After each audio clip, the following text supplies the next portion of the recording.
चलिए तो सारे लोग सारे लाइव पे आ चुके हैं। फटाफट से हम स्टार्ट करते हैं, देर नहीं करते हुए। ठीक है, मैच चल रहा था एक्सरसाइज 3.1।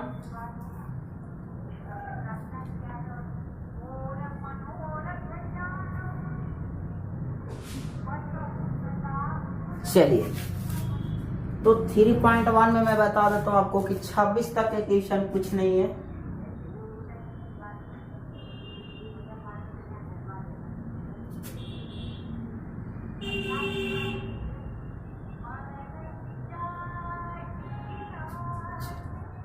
सत्ताईस से देखते हैं, 26 तक के कुछ नहीं, क्योंकि आपका बताए थे हम तीन गो केस कि A1 बटा A2 बराबर नहीं नॉट B1 बटा B2, प्रतिच्छेद करते हुए रेखा। फिर और क्या बताए थे, समांतर और संपाती। और इसी को पर A1 अब A2 B1 B2 C1 C2 मान के हमको तीनों रेखा पर चेक करना है, और जिसका जो भी आएगा सिंबल एक ऐसे बताए थे, इसके बाद बताए थे ऐसे।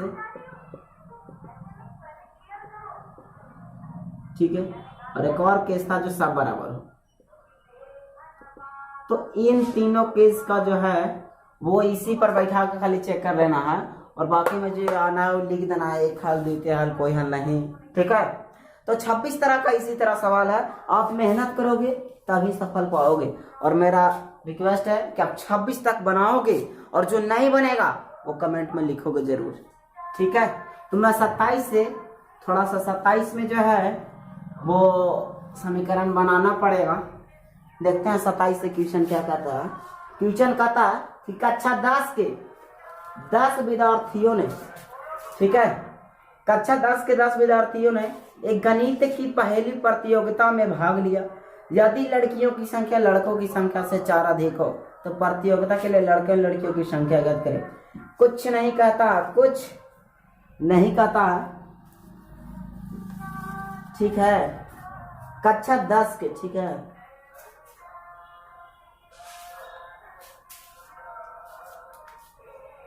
सत्ताईस का देखिए। तो माना कि लड़कों की संख्या कितना हो जाएगा,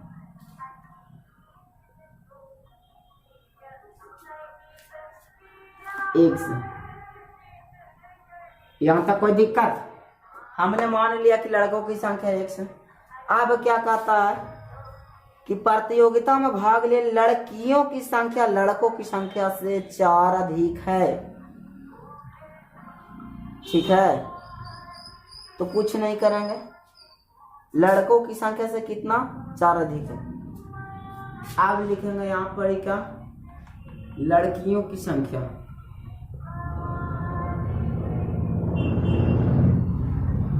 अब जब लड़कियों की संख्या तो कितना अधिक है, 4 अधिक है।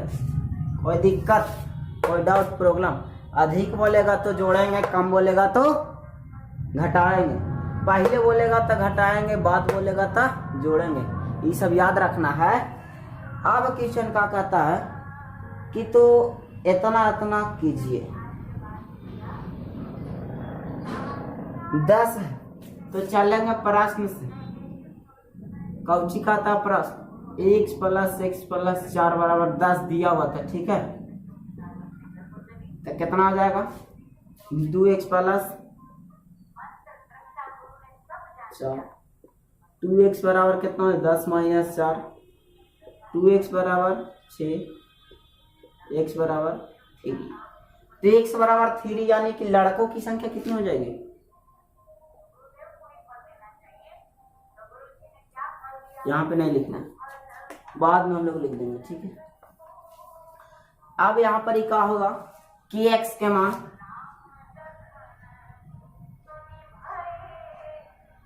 अब x के मान किस में रख देना है, इसमें रख देना है।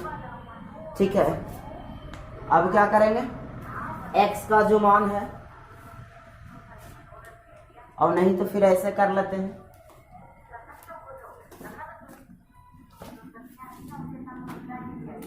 यहां पर ही लिख देते हैं लड़कों की संख्या 3 है, तो लड़कियों की संख्या भी तो हम निकालेंगे।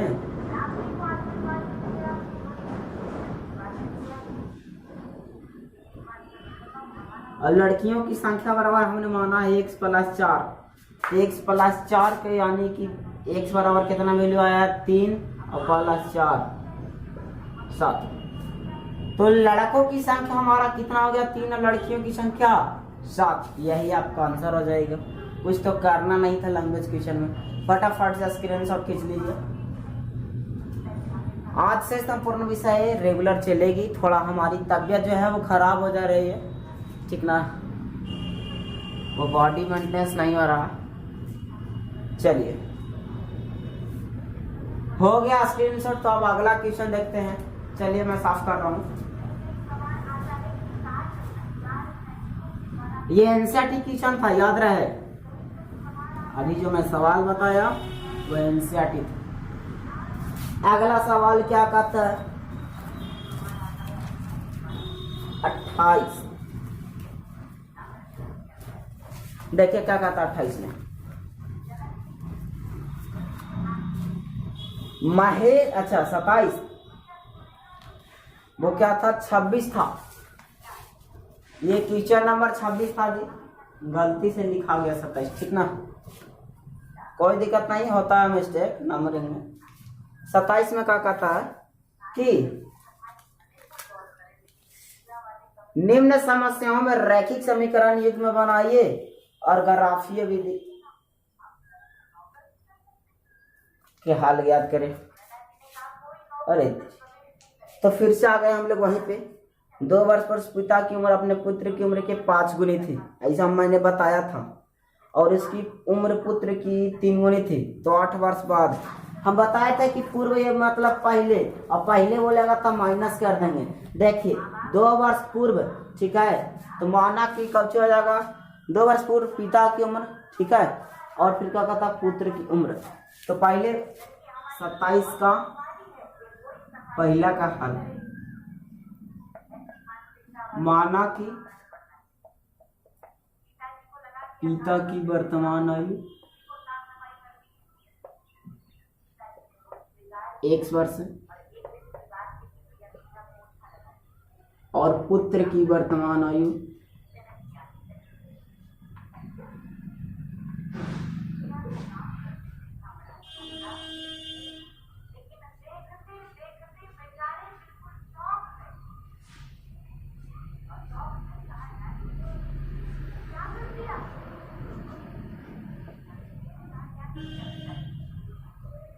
y वर्ष।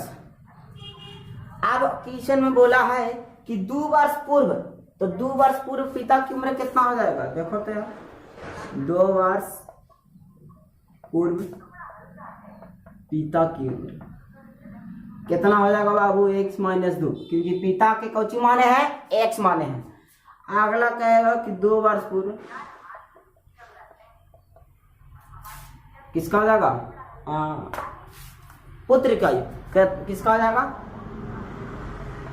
पुत्र की आयु, तो पुत्र की आयु y - 2। यहां तक कोई दिक्कत नहीं होना चाहिए।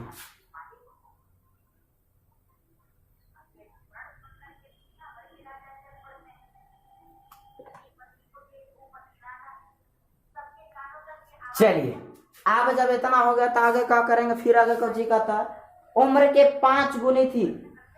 प्रश्न से चल दीजिए ऊपर।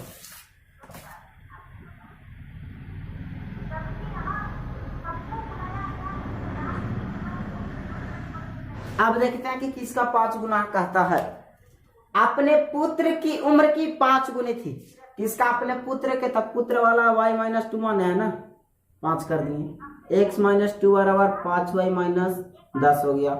इधर ले आइएगा तो x - 5y बराबर ये हो जाएगा -10 और +2, तो x - 5y बराबर कितना हो जाएगा, x - 5y बराबर कितना हो जाएगा -8 हो जाएगा। अब यहाँ पे -8 हो गया, तो अब इसको क्या कर लेते हैं कि जो है समीकरण 1 मान लेते हैं। हो गया। अब इतना के बाद जगह तो खाली है नहीं। चलिए इतना तक हम बनाते हैं। थोड़ा इधर करके मैं बना देता हूँ। फिर उसके बाद किचन क्या कहता है कि उसकी उम्र की 8 गुनी थी। अरे तेरी 2 वर्ष बाद बोलता है जी, पुनः प्रश्न से। अगर पुनः प्रश्न से चलेंगे तो 2 वर्ष बाद, तो 2 वर्ष बाद वाला कहानी कुछ हो जाएगा, खाली प्लस हो जाएगा। x + 2 बराबर में y + 2। अब कितना बोलता है, कितना गुना बोल रहा है जी, तो 8 गुना था। और 8 गुना केकर था, ठीक है। अरे तेरी की 3 गुनी 60 वर्ष अधिक, तो 3 से पहले गुना कीजिए और 8 वर्ष अधिक तो यानी प्लस में कीजिए, हम बताए थे। तो अब कुछ नहीं, x + 2 और बराबर में क्या हो जाएगा 3y + 6 और +8। तो x + 2 बराबर 3y + 14। अब यहाँ से इधर ले आइए, x - 3y बराबर 14 - 2, x - 3y बराबर 12। अब आपको कुछ नहीं करना है, इक्वेशन 1 और 2 से हल नहीं कीजिएगा, x खत्म हो जाएगा, -2y और वहाँ आ जाएगा। अब x का जो भी आ जाएगा, ठीक है, आपका आंसर हो जाएगा। इतना नहीं हुआ तो चलिए यहाँ पे अब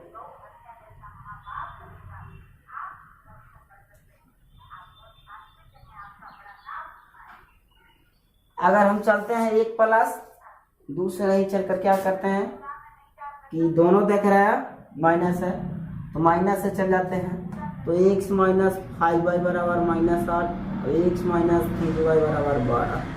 तो काट गया ये, माइनस से प्लस हो जाएगा, ठीक है। और जब प्लस हो जाएगा तो क्या हो जाएगा, क्या -2y बराबर कितना हो जाएगा, -20 हो जाएगा, खत्म हो जाएगा, y बराबर 10 आ गया। तो y किसका मान लेते, तो y पुत्र की, तो पुत्र की वर्तमान अभी कितना आ जाएगा 10 वर्ष, और y का मान रख देते हैं। इसके बाद आगे स्टेप यहाँ पे आइएगा, ठीक है। यहाँ से ऐसे चलना है, ऐसे आना है, फिर उसके बाद यहीं आ जाना है। y के मान समीकरण 1 में रखने पर, ठीक है, 1 में रखेंगे बाबू। तो 1 में क्या है हमारा, देखिए तो 1 में x - 5y बराबर -8, कुछ नहीं है। x - 5 गुने 10 बराबर -8, x - 50 बराबर -8, x बराबर करेंगे तो कितना आ जाएगा -8 + 50 यानी x बराबर 42। तो पुत्र की आयु कितना हो जाएगा, पुत्र का आयु आपका हो जाएगा, कितना हो जाएगा, पुत्र का हमारा y बराबर 10, तो पुत्र का 10 और बेटा का पिता का कितना हो जाएगा, तो पिता का हो जाएगा 42 वर्ष। ये भी आपका लगता है कि एनसीईआरटी क्वेश्चन है शायद, ठीक है। एनसीईआरटी ऐसा सवाल पूछता है, फटाफट से इसको नोट कर लो। ये आपका हो गया क्या, पिता के वर्तमान आयु,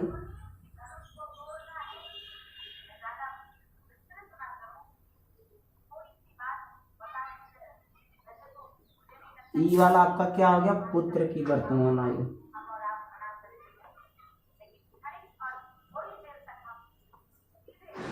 चलिए आज क्लास जो है वो कोरोना डोज, आज के बाद से जो भी क्लास चलेगा वो कोरोना डोज, क्योंकि कोरोना को देखते हुए हम लोग पढ़ रहे हैं, है ना। कोरोना डोज क्लास पढ़ना बहुत जरूरी है। तो चलिए स्क्रीनशॉट खींचिए फटाफट, होएंगे होगा स्क्रीनशॉट। तो आप चलिए आगे चलते हैं क्वेश्चन अब इसका 28 की ओर, ठीक है। 28 में अब देखते हैं क्या कहता है, साफ कर दें, चलिए कर देते हैं।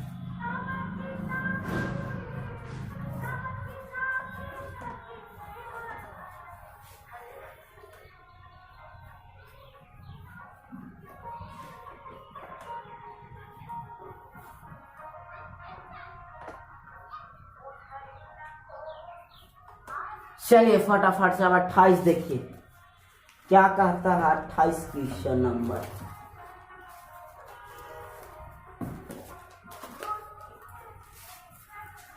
28 का था, महेश एक बिक्री की दुकान में पैंट और स्कर्ट खरीदने गया। जब दोस्त रोशन ने पूछा कि प्रत्येक की कितनी संख्या खरीदे, तो उसने जवाब दिया उसके द्वारा खरीदी गई जो है स्कर्ट की संख्या पैंटों की संख्या के दुगनी से दो कम था, और जो है वो स्कर्टों की संख्या खरीदी गई पैंटों की संख्या से 4 गुनी से 4 अधिक था। तो कुछ नहीं, सेम पोजीशन है आपका, ठीक है, कुछ नहीं करना है, सेम क्वालिटी है, सेम पोजीशन है। महेश एक बिक्री पर दो, अच्छा पैंट और क्या बोला है स्कर्ट 28 का।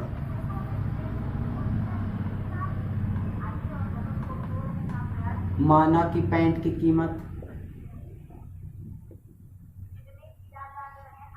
कीमत या मूल्य जी, संख्या, कीमत नहीं, एक्स और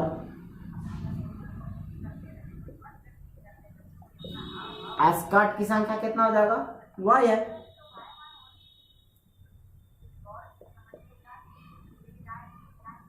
चलिए, तो कोई दिक्कत नहीं होनी चाहिए। अब चलते हैं आगे क्या कहता है कि बताइए आप यहाँ पे कितनी संख्या खरीदी। फ्यूचर में दिखाया गया था कि जो स्कर्ट की संख्या जो है खरीदने गया तो दुगना था, दुगनी से 2 अधिक, दुगनी से 2 कम था। तो प्रश्न से चलिए, तब जब प्रश्न से चलेंगे तो दुगनी से कितना था, 2 कम था, तो y बराबर स्कर्ट न माने हैं 2x - 2। आप इसी को लाइए इधर,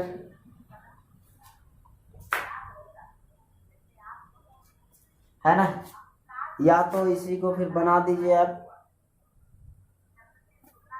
y - 2x बराबर -2, इसी को 1 मान लीजिए। और जब इतना हो गया तो फिर से पुनः क्या करता है, पुनः बताया था वो कि कितना पैंट का जो है वो 4 गुने से 4 अधिक, 4 कम है तो y - 4x बराबर -4।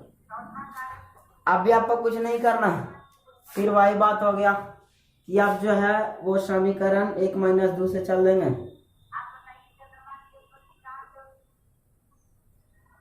तो कितना हो जाएगा y - 2x बराबर -2, y - 4x बराबर -4, कट गया।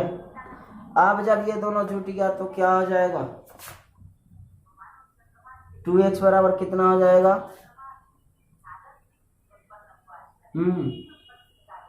2 हो जाएगा।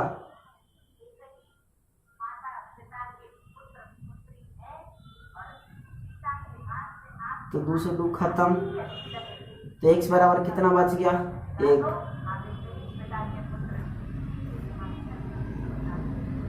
अब x बराबर जब हमारा 1 आ गया तो x के मान के रोम रख दीजिए, x के मान समीकरण 1 में रखने पर 1 में रखने पर तो 1 में कौची है, तो y - 2x बराबर -2। अब कुछ नहीं करता है तो y - 2 गुने 1 बराबर -2, तो y - 2 बराबर -2, y बराबर -2 प्लस में 2, y बराबर 0 हो गया।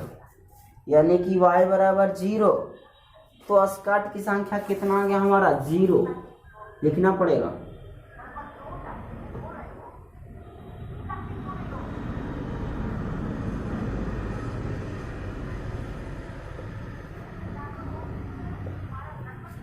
बस चलिए, तो 28 पे वहीं गया। और चले नहीं, अब बंद करते हैं मैथ, क्योंकि थोड़ी थोड़ी चलना है, अभी आपका पीछे होमवर्क भी है, तो फटाफट से स्क्रीनशॉट कीजिए। अब अगला सब्जेक्ट निकाला जाएगा, जो भी है अगला सब्जेक्ट, ठीक है। चलिए, अगला सब्जेक्ट क्या था मेरा, संस्कृत और पॉलिटिकल। चलिए देखते हैं पॉलिटिकल में कहाँ तक हम लोग पहुंचे थे।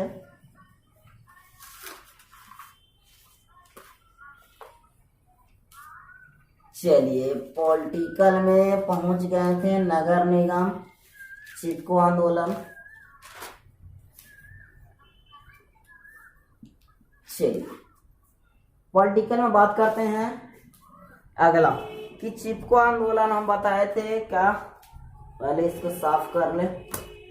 चिपको आंदोलन हम बताए थे कि 19वीं सदी के दशक में, ठीक है क्या, 19वीं सदी के दशक में जो है वो जंगलों की कटाई के लिए सरकार अनुमति दे दिया था। कहाँ? उत्तर प्रदेश के टेहरी गढ़वाल, जो कि वर्तमान में उत्तराखंड में चला गया है। तो उसका नेतृत्व कौन कर रहा था? सुंदरलाल बहुगुणा जो थे वो कर रहे थे। पेड़ काटने की विरोधी में अंगू के पेड़ काटने की अनुमति दे दी गई थी। वहां की इसके लिए स्त्रियां भी कर रही थी, ठीक है, ठीक ना। चलिए, तो पेड़ को बचाने के लिए एक आंदोलन ही किया गया जिसका नेतृत्व सुंदरलाल बहुगुणा किए थे। ओकरे हम लोग क्या कहते हैं? तो ओकरे कहते हैं बाबू, देखिए ओकरे कहते हैं बाबू चिपको आंदोलन, जो कि आपका सिविक्स में मिलेगा, हिस्ट्री मिलेगा, ज्योग्राफी, तीनों में मिलता है। चलिए आगे क्वेश्चन क्या है, उसके बाद टॉपिक एक आया है राजनीतिक दल।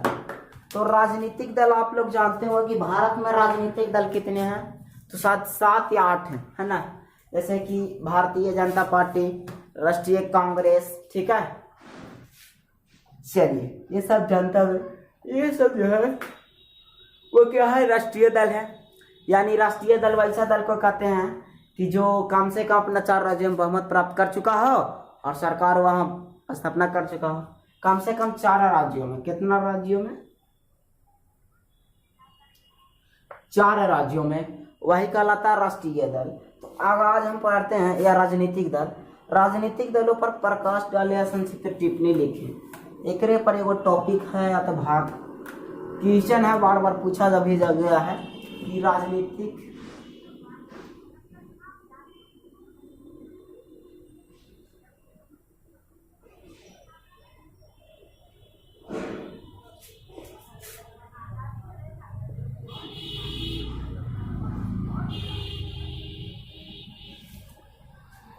संक्षिप्त टिप्पणी लिखे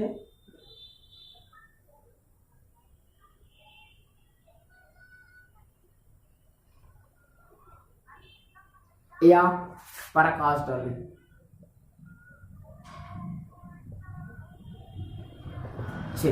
तो आप लोग सही से पढ़ाई कर रहे हैं ना? पढ़ना है। दलों पर जो है संक्षिप्त टिप्पणी लिखे या परिचय। तो दबाव समूह सक्रिय जो है राजनीतिक में हिस्सा क्या नहीं लेती। दबाव समूह और जो सक्रिय राजनीतिक में हिस्सा कभी भी नहीं लेगा, आपको मैं बताता हूँ, ठीक है। लेकिन अपने उद्देश्य के लिए राजनीतिक दलों पर भी प्रभाव डालते हैं। प्रत्येक आंदोलन का राजनीतिक पक्ष होता है। जैसे कि देखते होंगे कि पार्टी के सरकार है और विपक्ष वाला। अभी हमारे बिहार में देख लीजिए आंदोलन हो रहा था, तेजस्वी जी आंदोलनकारियों के सहयोग कर रहे हैं ना जी। तो वो राजनीतिक दल का हर आंदोलन में छापा होता है और तभी आंदोलन होता है। न राजनीतिक दल चाहे तो आंदोलन नहीं हो सकता है। तो ये कहा गया है कि दबाव समूह सक्रिय हिस्सा नहीं लेगा, आपको नजर नहीं आएगा, लेकिन उसका अवैध रहेगा, ठीक है। बहुत से आप फिल्मों में देखते होंगे कि सामने जो है वो हीरो को मारने के लिए खुद नहीं आता, गुंडा भेजता है। तो वही बात हो गया, ठीक ना, कि दबाव समूह सक्रिय राजनीतिक में हिस्सा नहीं लेती है, किंतु ठीक है का परंतु अपने उद्देश्य के लिए राजनीतिक दलों पर भी प्रभाव डालते हैं। और प्रत्येक आंदोलन का क्या होता है? क्या होता है? प्रत्येक आंदोलन का राजनीतिक पक्ष भी होता है, जिसके कारण दबाव समूह राजनीतिक दलों के बीच प्रत्यक्ष एवं अप्रत्यक्ष रूप से संबंध का क्या करता है? कड़िया काम करता है। इसी पर एक क्वेश्चन आएगा कि फ्रेश में कि राजनीतिक दल जो है वो किस तरह जनता और सरकार के बीच कड़ी का कार्य करती है। बहुत बार पूछा गया सवाल है। तो आएंगे हम लोग भी क्रैश कोर्स, बस 2 अक्टूबर आने में लेट नहीं है, ठीक ना।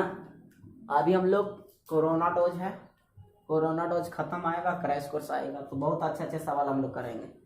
तो चलिए फटाफट से इसको मैं करता हूँ, ठीक है। क्या कि जो है वो राजनीतिक दलों पर प्रकाश।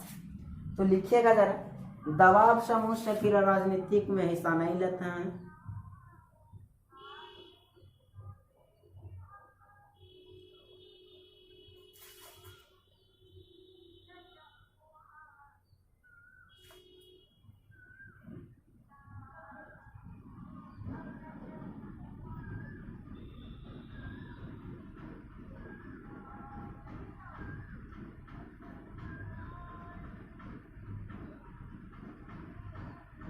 क्या दबाव समूह जो सक्रिय है वो राजनीति में क्या हिस्सा नहीं लेते हैं, ठीक है, परंतु अपने उद्देश्यों के लिए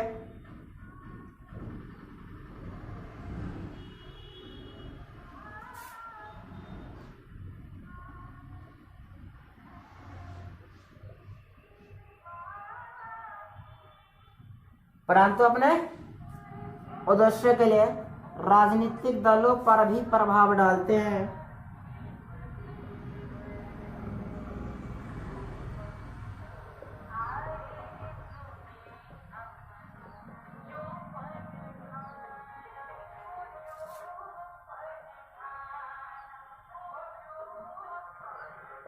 और एक चीज ध्यान रहे कि 1 मई से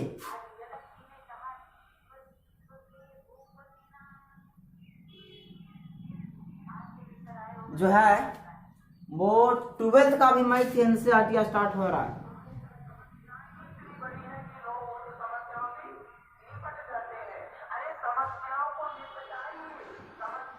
12th का एनसीईआरटी मैथ 1 मई से आपका स्टार्ट है। तो सब लोगों को इन्फॉर्मेशन दे दीजिए, जो भी बगल में 12th के हैं वो एनसीईआरटी मैथ पढ़ लेंगे तो कुछ मार्क्स भी आ जाएंगे, है ना। चलिए, और कुछ मेरा भी हो जाएगा। चलिए, तो कोई बात नहीं है, 1 मई से जो है 12th का एनसीईआरटी स्टार्ट हो रहा है, क्योंकि केसीसी नाक सक्षम नहीं, टाइम बहुत कम है। तो चलिए सबको इन्फॉर्मेशन बता दीजिए। चलिए, राजनीतिक दलों पर भी प्रभाव डालते हैं और प्रत्येक आंदोलन का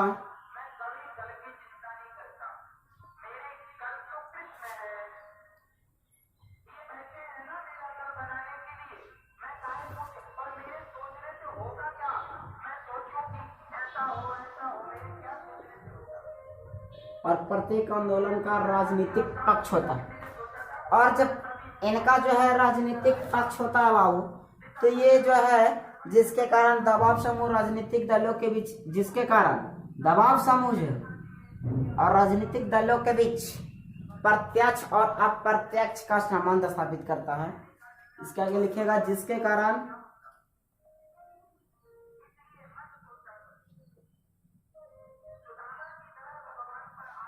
दबाव समूह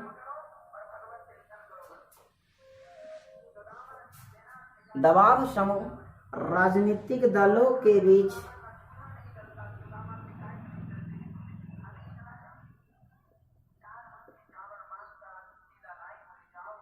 क्या राजनीतिक दलों के बीच प्रत्यक्ष और अप्रत्यक्ष का संबंध स्थापित करता है।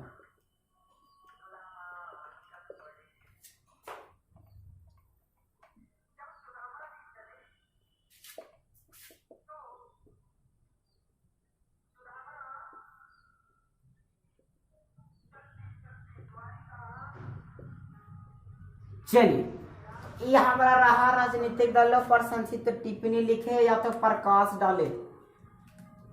तो फटाफट से स्क्रीनशॉट खींच लीजिए। एक बाद नगर निगम के कार्य चलते हैं। चलिए, क्राइस में मैं सारा क्वेश्चन जो फिर से एक बार करा दूंगा, टेंशन ना लो, ठीक है। फिर से क्वेश्चन रिपीट होगा क्राइस में। एनसीईआरटी जितने भी क्वेश्चन आपको रिपीट होंगे, चलिए अपना स्क्रीनशॉट खींच लीजिएगा। इसके बाद क्वेश्चन लिखेगा कि नगर निगम के कारण। आप जो है वो एनसीईआरटी की बुक जाकर प्रॉपर पढ़िएगा तो वहाँ पे लिखा रहेगा जिला परिषद के कारण, नगर निगम का कार्य, महापौर या नगर परिषद का कार्य। तो मैं आज बता रहा हूँ नगर निगम का कार्य। हो गया स्क्रीनशॉट?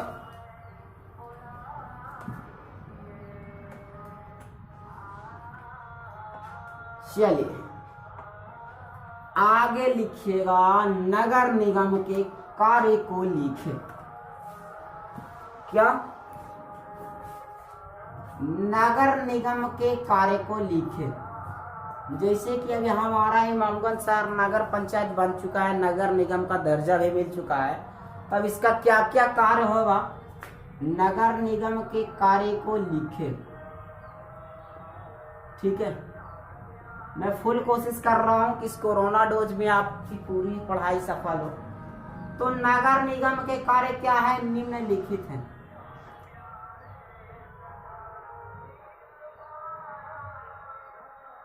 अब नगर निगम के निम्नलिखित कार्य कौन सी है? तो सड़कों और नालियों का निर्माण कराना। अब भाई सड़क नहीं होगी, नाली नहीं होगी तो हमारा घर से पानी निकलेगा तो कहाँ जाएगा? तोरा घर नहीं ना। तो बात वही है कि जो नदी में जाना चाहिए, ठीक है, नहर में जाना चाहिए, तो पहला कार्य क्या है कि सड़कों और नालियों का निर्माण कराना। दूसरा क्या है? पशुओं की रक्षा में व्यवस्था करना। अब आप दूध पनीर इतना खा रहे हैं, दही मट्ठा घी कहाँ से आ रहा है? पशु रहेगा तब ना आएगा, तो उसका सुरक्षा करना, इलाज की व्यवस्था करना।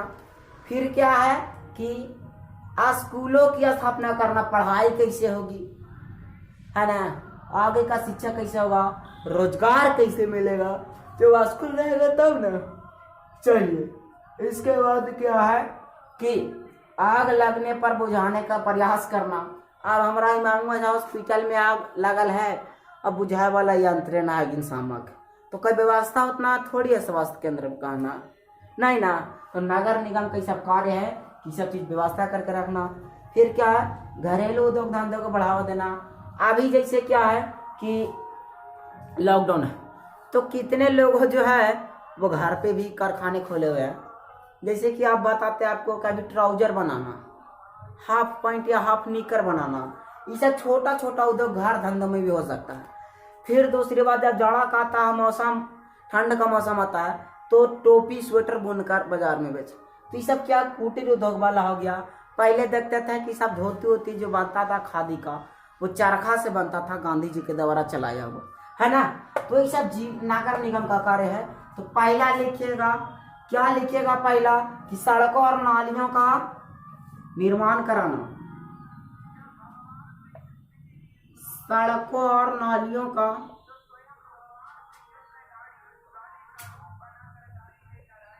निर्माण कराना।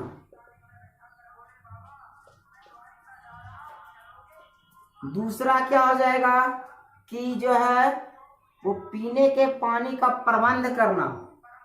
आप भाई गंदा पानी पिएंगे, पानी नहीं रहेगा तो प्यासल भूखल प्यासल इंसान मरेगा। तो वही बात है कि पीने के पानी का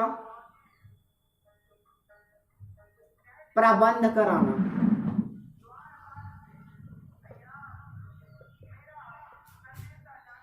तीसरा क्या हो जाएगा कि जो है वो पशुओं की रक्षा एवं इलाज की व्यवस्था करना।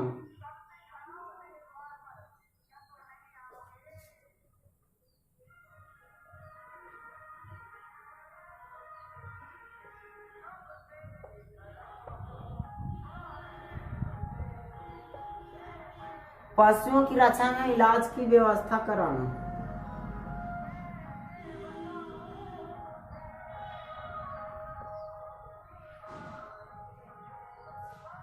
चलिए, अगला आपका पॉइंट क्या है? अगला जो पॉइंट है वो क्या है कि जो है स्कूलों की स्थापना करना।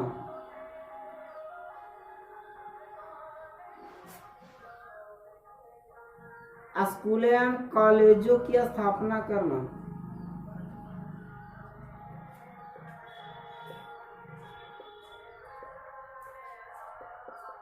अब जैसे कहा हो गया कि इमामगंज नगर पंचायत बन गया तो यहाँ मैट्रिक तक पढ़ेगा नहीं ना, उसके लिए इंटर बीए भी चाहिए ना, तो उस सब के लिए कॉलेज चाहिए। तो स्कूल एवं कॉलेज की स्थापना करना। पांचवा पॉइंट आपका क्या कहता है कि आग लगने पर बुझाने का प्रयास करना। अब रानीगंज शहर में कोई दुकान में आग लग गया बाबू, बड़ा होलसेल दुकान में है, कपड़े वाला में, तो ओकरा बुझावल जाएगा ना, बेचारा के करोड़ों रुपया के नुकसान होगा। तो कम से कम घर तो बचेगा। तो आग लगने पर बुझाने का प्रयास करना। और छठा पॉइंट आपका क्या है कि जो है घरेलू उद्योग धंधों को बढ़ावा देना।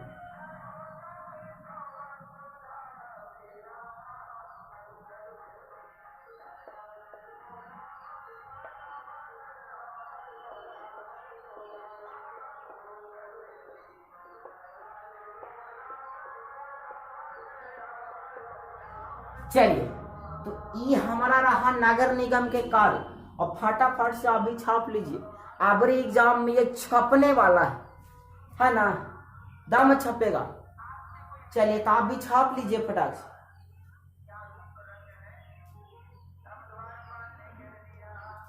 अब अगला क्वेश्चन क्या है, अब हम इसको साफ करते हैं। हो ही गया है स्क्रीनशॉट।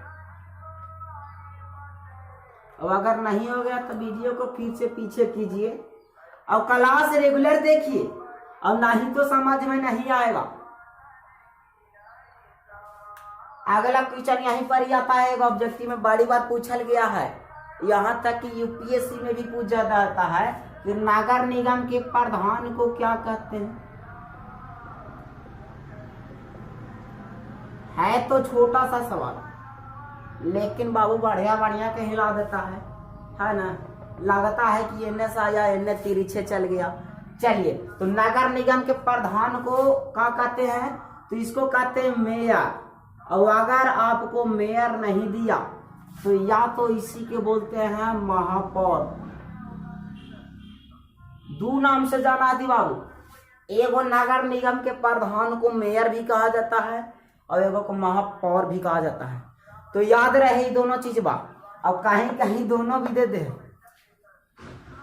जब कहेगा न क्वेश्चन में कि विचार कीजिए, मिलान कर दे देगा, तब क्या कीजिएगा, आपको याद रखे पड़ेगा कि नगर निगम को क्या कहते हैं, महाप्रधान को या तो मेयर या तो महापौर कहते हैं, है ना। चलिए, अब इतना ही हो गया तो कुछ संस्कृत भी पढ़ लेते हैं, क्योंकि धीरे धीरे चलते हैं, ज्यादा स्पीड भी भागना जरूरी नहीं है। खरगोश और कछुआ वाला कहानी सुने होंगे। खरगोश अपने आप में क्या कहता है, क्या हम तो पूरा दौड़ते हैं, यानी सुस्ता लेते हैं, लेकिन कछुआ एक समान चाल से चलते रहता है, लेकिन वो वहां पर ही धूम दबा कर निकल पड़ता है और खरगोश क्या था, फंस जाता है। तो कछुआ बनने का प्रयास करेंगे, खरगोश नहीं, क्योंकि रेगुलर मेहनत करना है। टॉपरों की खासियत होती है सर कि वो 4 घंटा पढ़ेंगे। जितने भी टॉपर हैं, टॉपर का खासियत होती है 4 घंटा पढ़ेंगे, लेकिन वो रेगुलर पढ़ेंगे, रविवार तक पढ़ेंगे। हम लोग कहते हैं कि रविवार को आराम मिला, लेकिन टॉपर का खासियत होता है कि रविवार को भी 4 घंटा पढ़ेगा। और हम लोग 1 घंटा 15 घंटा, तो दूसरा दिन नदारत। वैसे पढ़ाई नहीं पढ़ना है, रेगुलर चलना हम लोग को। चलिए, अब आते हैं क्या संस्कृत में। तो संस्कृत में हम पूछो देख लिए थे, ठीक ना। तो संस्कृत में जो है वो जरा देखते हैं का 2 सवाल संस्कृत में भी।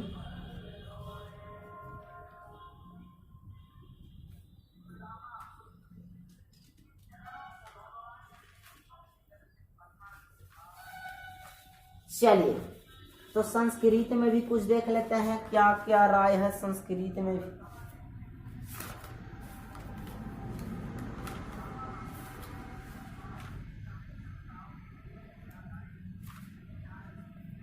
तो संस्कृत में भी हो गया, आलस्य कथा के बारे में चल रहा था। आलस्य कथा का भी कुछ हो ही गया था, ठीक ना। संस्कृत लेखिका चल रहा था। चलिए, लिखिएगा संस्कृत में।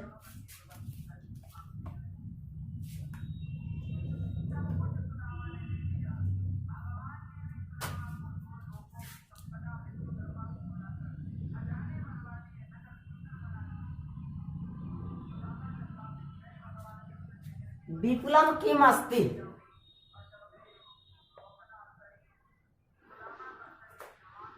का है विपुलम किम अस्ति, ठीक ना। तो काउची हो जाएगा विपुलम किम अस्ति वाला, ठीक ना। तो संस्कृत साहित्यम क्या हो जाएगा, संस्कृत साहित्यम।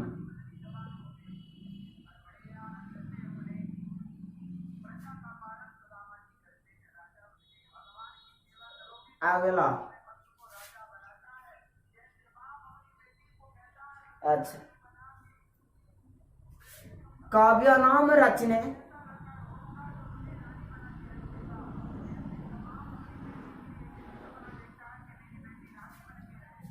काव्य नाम रचने संरचने का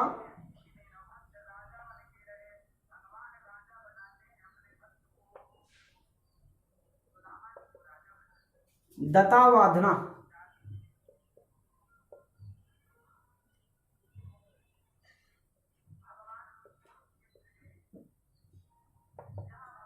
ठीक है।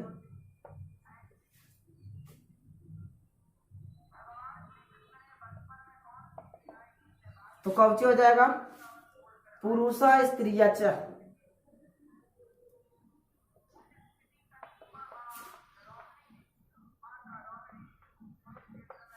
चलिए अगला क्या, गंगा देवी किम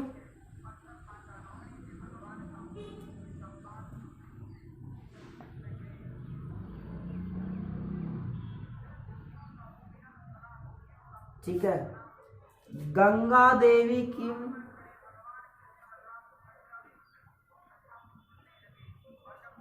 महाकाव्यम आरच्यत।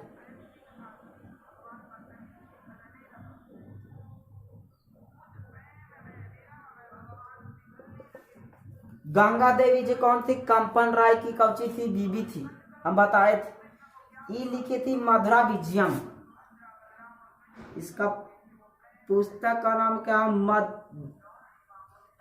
मधुरा विजयम।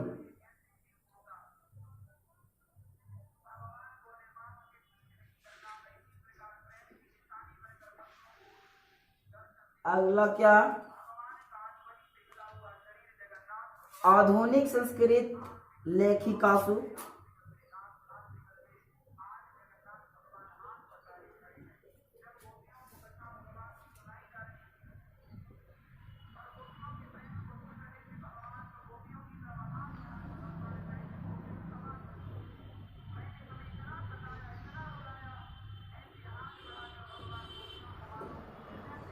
आधुनिक संस्कृत लेखिकासु का प्रसिद्धा, यानी कौन आधुनिक संस्कृत लेखिका में कौन प्रसिद्ध है, तो पंडिता छामाराव।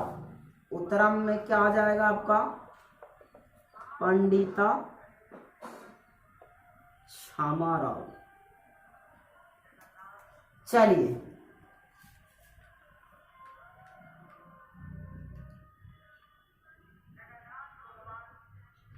अगला क्वेश्चन क्या, पांचवा, याग्लावक के पत्नी काशित।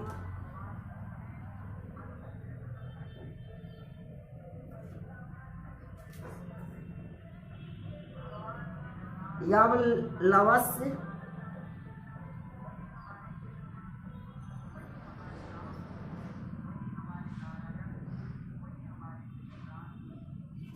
पत्नी काशित।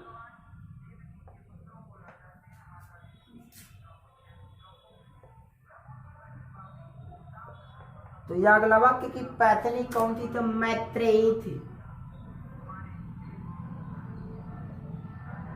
चलिए तो ये संस्कृत भी इतना याद रख लेना है ना, कि विपुलम की मस्ती, तो विपुलम कौन थे, तो संस्कृत साहित्यम थे, है ना।